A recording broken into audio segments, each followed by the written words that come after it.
పిల్లల్ని ఒక 10 మందిని ఒక కూర్చోబెట్టి ఒక బెంజ్ కార్ని ఉప్పేయమంటారు వాళ్ళు. మొత్తం బెంజ్ కార్లో ఉండే పార్ట్లన్నీ ఉప్పేస్తారు, దాన్ని రీల్ కింద తయారు చేస్తారు. మళ్ళీ ఆ బెంజ్ కార్ని మొత్తం అన్నీ వాళ్ళే అతికించేయమంటారు. అక్కడ పిల్లల్ని టీవీ చూడనివ్వరు, కంప్యూటర్లు చూడనివ్వరు, ల్యాప్టాప్ చూడనివ్వరు, సెల్ ఫోన్ చూడనివ్వరు. కేవలం ఎడ్యుకేషన్, ఇంకేముండదు అక్కడ.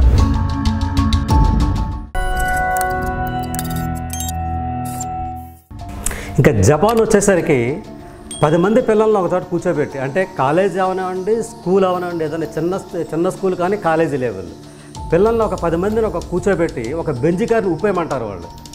మొత్తం బెంజ్ కార్లో ఉండే పార్ట్లన్నీ ఉప్పేస్తారు, దాన్ని రీల్ కింద తయారు చేస్తారు. మళ్ళీ ఆ బెంజ్ కార్ని మొత్తం అన్నీ వాళ్ళే అతికించేయమంటారు, ఆ కార్ తయారు చేస్తారు.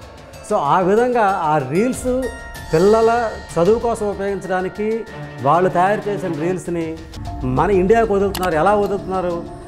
బూత్ పాటలు, డ్యాన్సులు, ఇంకా మన ఇష్టం, మనం ఎలా రెచ్చిపోవాలో అలా రెచ్చిపోతారు మన వాళ్ళందరూ. సో దయచేసి మీరు మీ పాఠశాలలో కానీ ఎక్కడైనా సరే షార్ట్ వీడియోస్ కింద వాళ్ళు మిమ్మల్ని ప్రిపేర్ చేస్తే అవి మాత్రమే చూడండి. ఇంకొక బ్యూటీ ఏమిటో తెలుసా మీకు? అక్కడ పిల్లల్ని టీవీ చూడనివ్వరు, కంప్యూటర్ చూడనివ్వరు, ల్యాప్టాప్ చూడనివ్వరు, సెల్ ఫోన్ చూడనివ్వరు. కేవలం ఎడ్యుకేషన్, ఇంకేముండదు అక్కడ. పొరపాటు ల్యాప్టాప్ చూద్దామంటే 15 నిమిషాలకి అది ఆఫ్ అయిపోతుంది. చూడండి మరి మనం ఏం చేస్తున్నాం, ఇక్కడ తల్లిదండ్రులు ఏం చేస్తున్నారు? పిల్లలకి సెల్ ఫోన్ ఇచ్చేస్తున్నారు, వాడి ఇష్టం, ఇంకా ఏం చూస్తున్నాడో తెలియదు, ఏం చేస్తున్నాడో తెలియదు, పట్టించుకోరు. మీకు అందరికీ ఒకటే చెప్తున్నాను, పిల్లల్ని సెల్ ఫోన్లకి, టీవీలకి, కంప్యూటర్లకి, ల్యాప్టాప్కి దూరం చేయండి.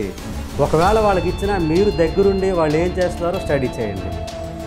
నాకు ఇవన్నీ కూడా ఎలా తెలుసని మీరు అనుకుంటున్నారేమో. అమెరికాలో ఉండే మన భారతీయులు ఈ విషయాలన్నీ చెప్పినవే.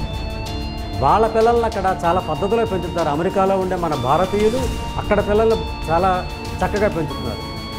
మనం కూడా మన పిల్లల్ని జాగ్రత్తగా పెంచడానికి ప్రయత్నించండి అని చెప్పే ప్రయత్నం నాది ఇది.